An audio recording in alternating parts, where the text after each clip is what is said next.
welcome back to turn 32 of Blood on the Snow. So we are still in overtime.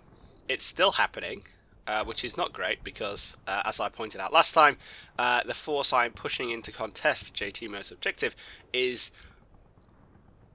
not operating in a tactically sustainable way. It's a bit gamey to jump into the objective right at the last moment. And to some extent I do wonder if the game detects that and then is punishing me for it with overtime. But we've both ceasefired. So on top of the fact that the overtime may run out at any second, we should also ceasefire, if not this turn, definitely the next turn, if there is one. If I have surviving pixel Schuppen where it matters. So once again we got the same two areas that we're looking at. There is a Stryker, I believe, in this smoke here, which JTMO may be pushing down to contest my objective.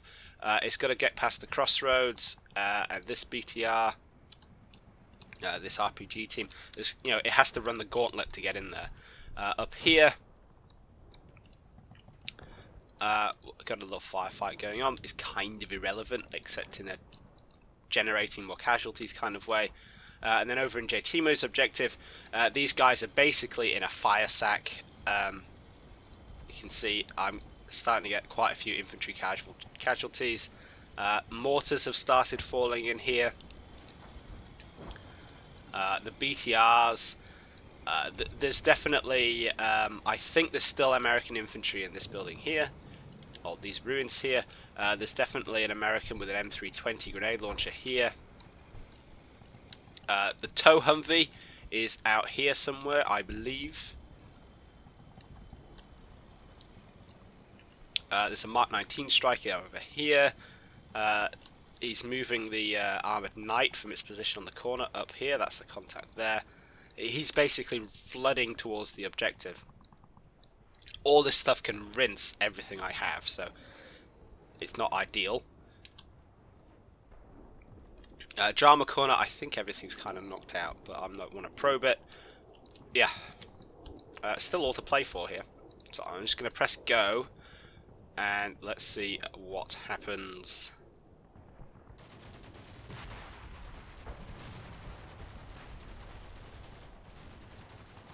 Luckily there's a lot of smoke around that objective, which is helping me out here. Some of it's mine, some of it's panic smoke from JTMO's Stryker. Another mortar round.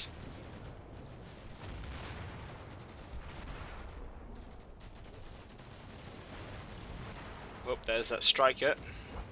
And oh, I think we've got a face off there with one of the BTRs. Got some infantry casualties, but we can live with that. Humvee popped up there, but that's okay. Doesn't look like that Stryker is moving forward. It just got hit by a anti-tank weapon.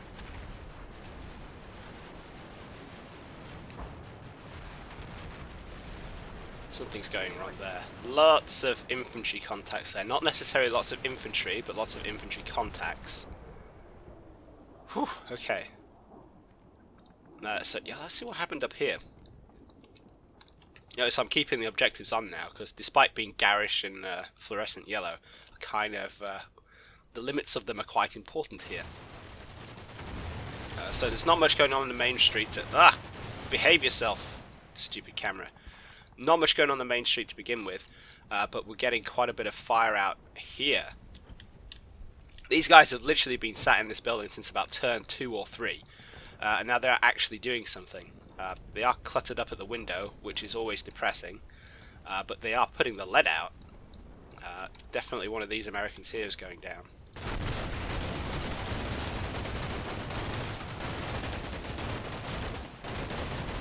This RPG team is also on it. Or maybe they'll just stand there, who knows. Oh, we got both of those guys. Excellent. Still got that.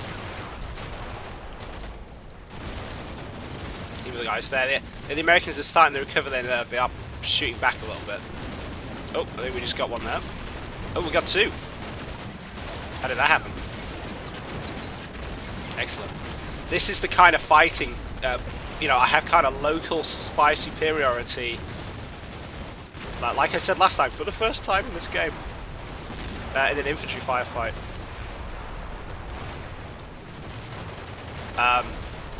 Yeah, that's a good little, good little scrap there. So over on Main Street, let's play through that. So the smoke clears because we see an awful lot of targets in there.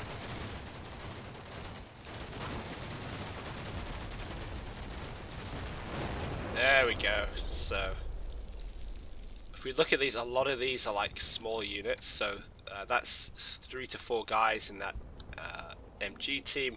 We got a lone,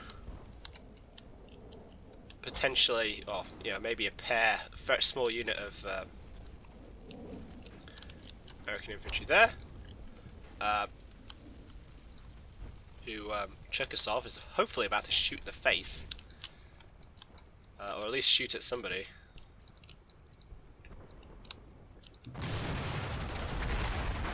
Oh, he's just gonna miss. He might do that.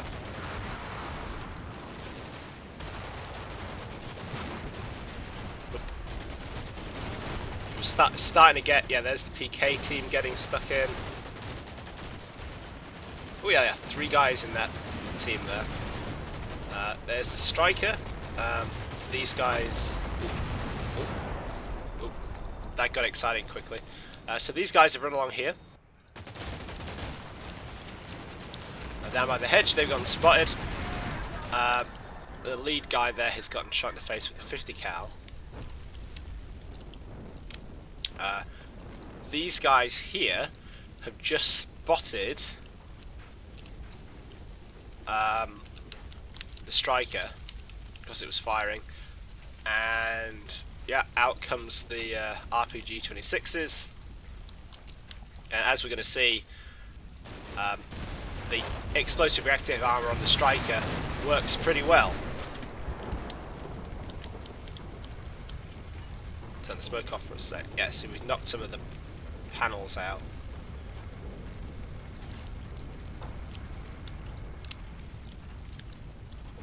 Oh, no, that's the one I want. I don't think we knocked this out. So that PK team's getting rinsed. Another hit on the Stryker there. Another hit on the Stryker there from the RPG team now. So that's 4 hits.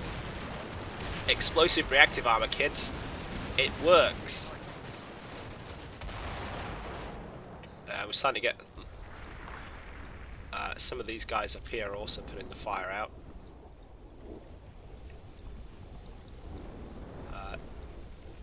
Oh, this team I think had more people in it up until recently. They're getting rinsed. This guy is kind of okay somehow. Oh, we just got 2 of the guys in the crater.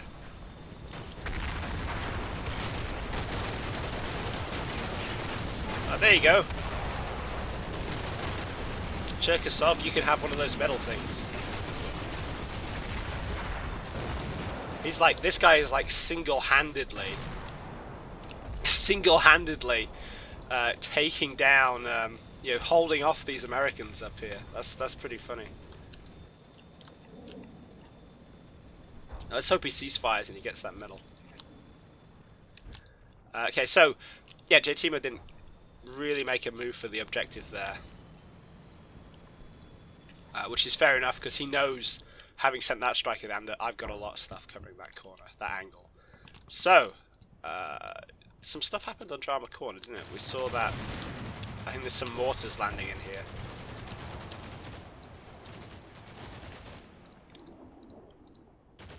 And yeah, there we go. Mark 19 Humvee there, picking off the lone true man.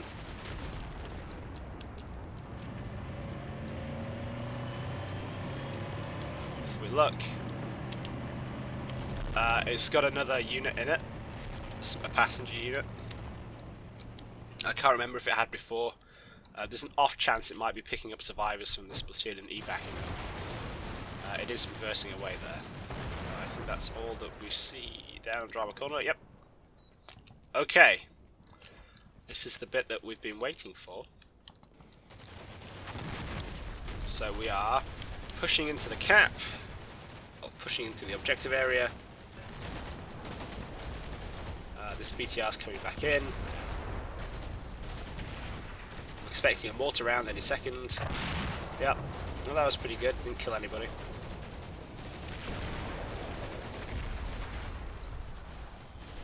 I think this BTR is going to get engaged by the Stryker, yeah.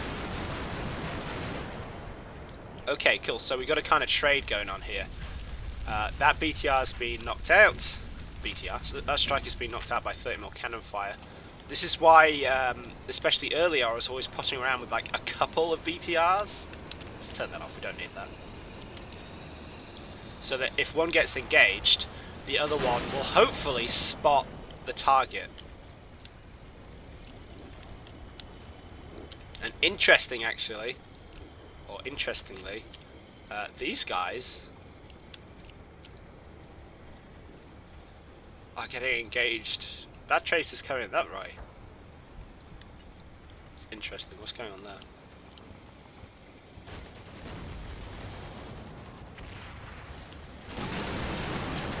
Oh no, that is going that way. It just looks weird. So this guy's gone 50 cal'd, but that's a Mark 19 Stryker. Yeah, so the armoured knight must have cropped up down there. And let's engage in the infantry. Yeah. Yep, there it is. The infantry have spotted it. The BTRs haven't.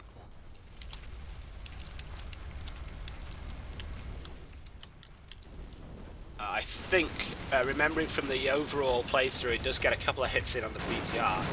And, oh, yep. There's that bug again.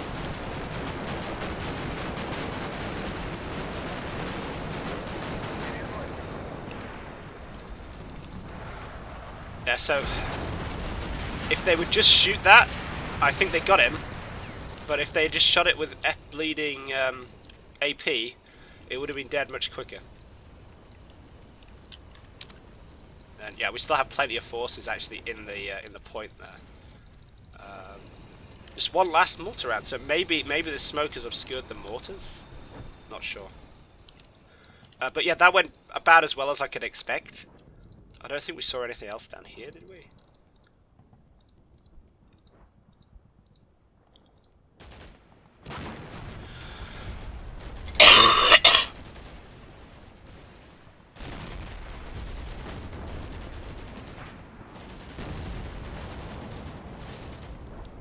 No, I don't think we did.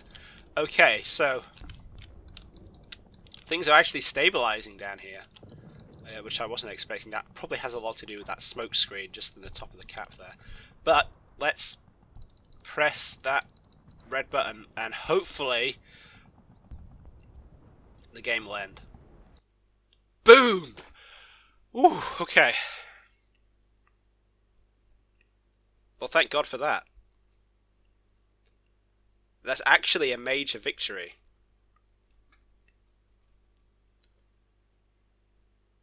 Whew.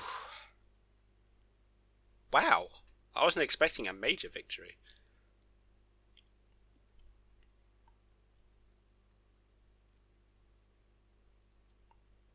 Okay, cool. So, details and things. So Kieme gets no points at all for the objectives because he's not in mine and his is contested. Otherwise, I've got 200 points for the North Crossroads objective down there. And casualty rise, he's got 210 points, and I've done 386. This may confuse some of you because he's killed 77 men and wounded 37 and destroyed 17 armoured vehicles, whereas I've only killed 56 of him, 56 of his men, and wounded 50, destroyed 9 armoured vehicles and 4 other vehicles. Those are Humvees.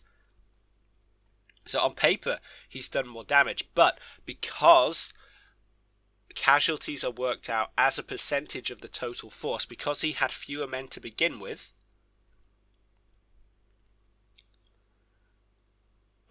he's only got 43 men still kicking. So about, very round, very vague numbers, he's got about a third of his force still kicking. I have 2/3 of my force still kicking because I brought loads of men to throw into the grinder. I've got 211 men still alive. So at the end, I actually outnumber him like almost over 4-1. This is the advantage of taking lots of bodies to the fight.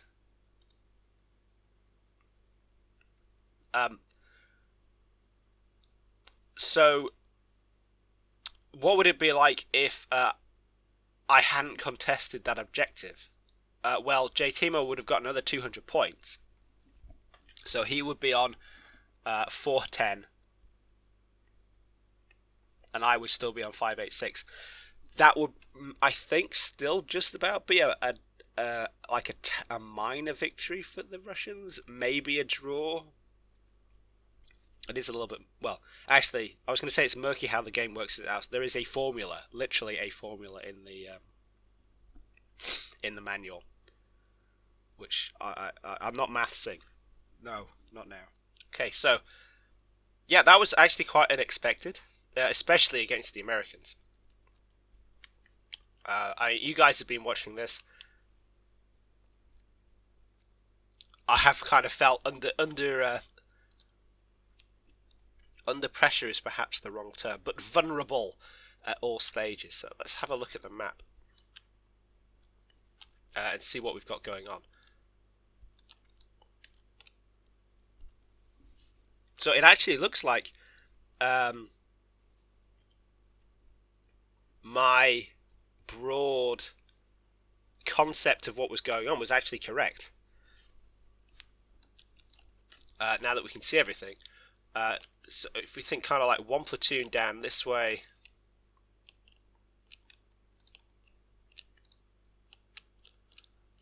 yeah, see these infantry vehicles are infantry carrier vehicles.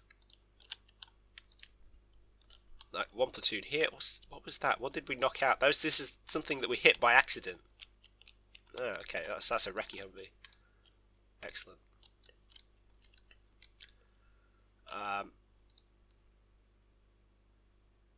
That's, yeah, 2nd Platoon A Company. That's that platoon there.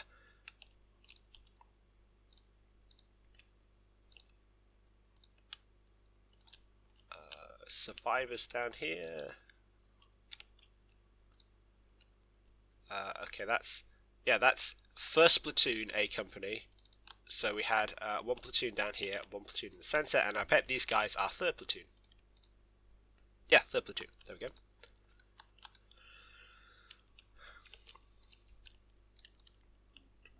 So we could also see, looking at some of these,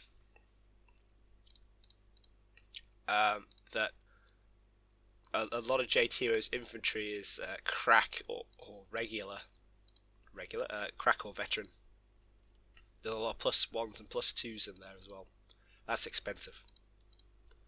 That one's a -1, but that's because the team leader is dead, and poor private or PFC, I don't do American rank insignia, Bruns is not having a fun time.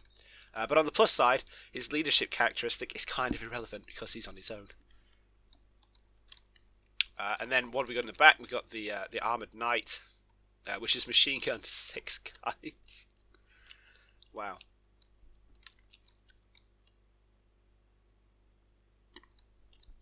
Got the mortars, some 120mm. That's an 81mm. That's 121mm. They've actually fired off quite a lot of ammunition. That's that Recce Stryker. Humvee. Recce Humvee. Yeah, the toe, and that's another 81.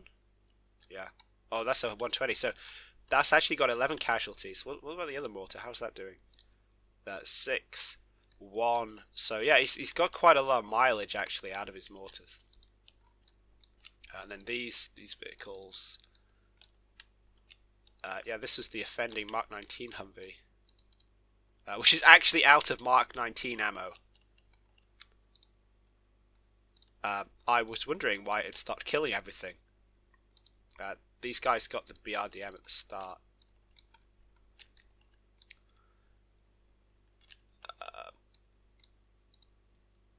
So we were looking at mortars. Let's look at my mortars. What did my mortars do in terms of casualties?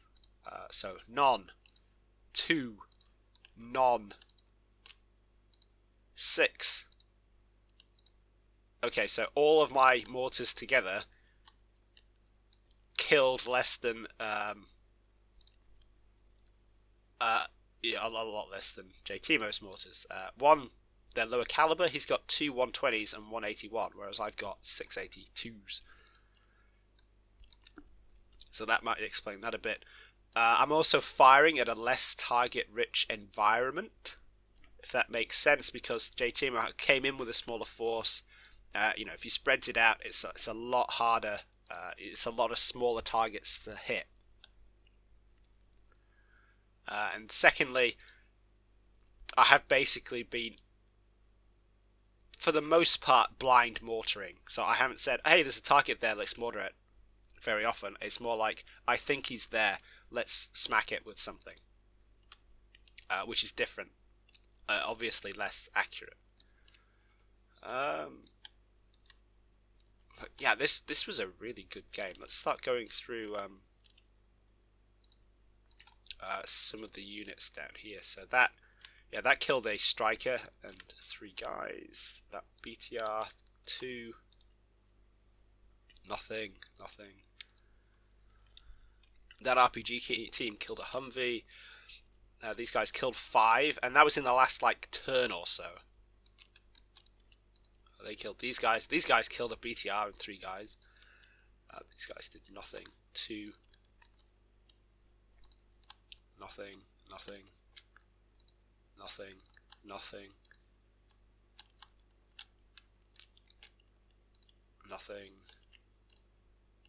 See, the Strikers have done quite well. That's 9 casualties actually. That BTR's done pretty well. 3 in a Stryker. BRDM, nothing, of course. This guy killed 3. I'm pretty sure he did that entirely on his own as well. These guys, they took a Stryker out. That RPG team. These guys just ran and went out like punks. Oh no, they got somebody. 1 casualty. These guys in the center weren't too bad. Yeah, a couple. 2, none, 4, none. Oh wait, 3, 5. Humvee. That was actually the heavy mortar Humvee. I thought it was like the XO or something. Oh, ping. Why did that ping? What have I got open in the background? I think it's the Battlefront forum. There's a thread about how effective tanks are. Whether they're overpowered, I don't think so, but you know, it's interesting to see what everybody thinks. That one killed a Stryker. What about all my dead guys in these ruins? So 1, 4, 3, and a Humvee. Guys in this corner, none. Yeah, 2 and a Stryker. I think these are the guys who took this Stryker out. That actually killed a BTR. I was expecting to find some dead bodies on this corner because there were enemies there and I cannoned them. This part of the dead bodies is still there. Those guys are still alive. Only other guys in the house over here, or if they evac'd or been medic'd. Oh, there's one. You got one. Got one, a should be... Yep, there we go. Got nobody. So yeah, it's a bit of a mixed bag. There's definitely some areas of the map where I've done better. And some areas of the maps when JTimo has done better. These guys had not a bad game. The Recce platoon, yeah, what did you guys... Nothing. They did nothing. Of course they did nothing.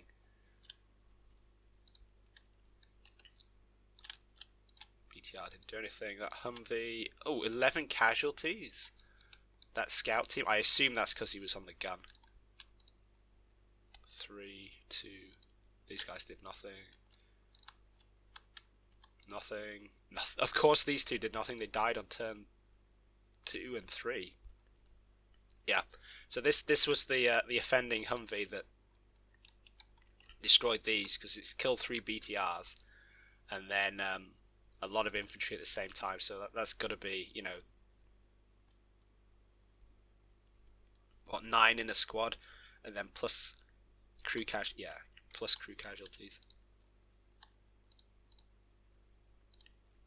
11 casualties from that BTR, so that's almost purely from area firing. That's what we want to see.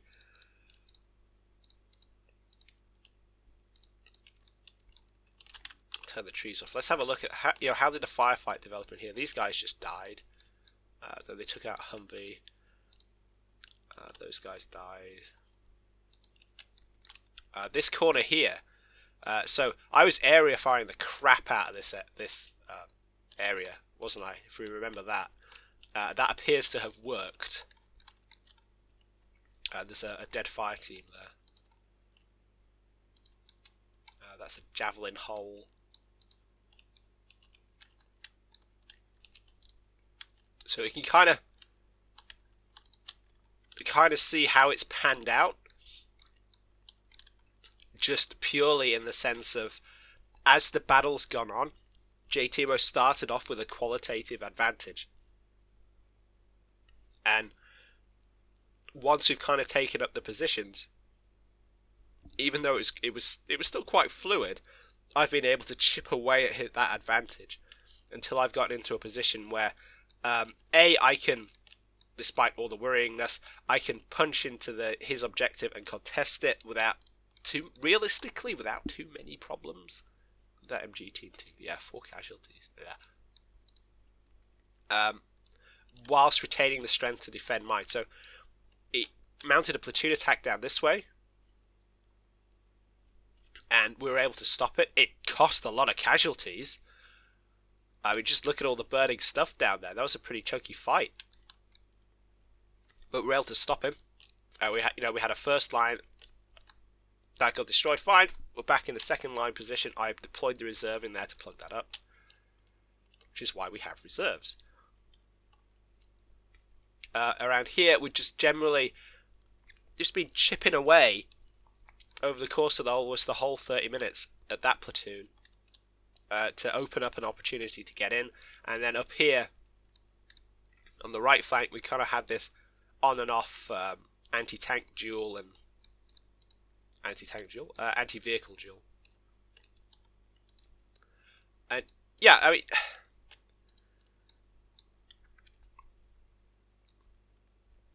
it's messy, but it's worked.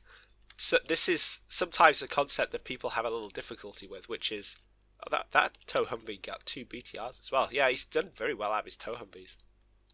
Must bring more tow Humvees next time I play as the Americans. I think even my judgment on his force was quite accurate.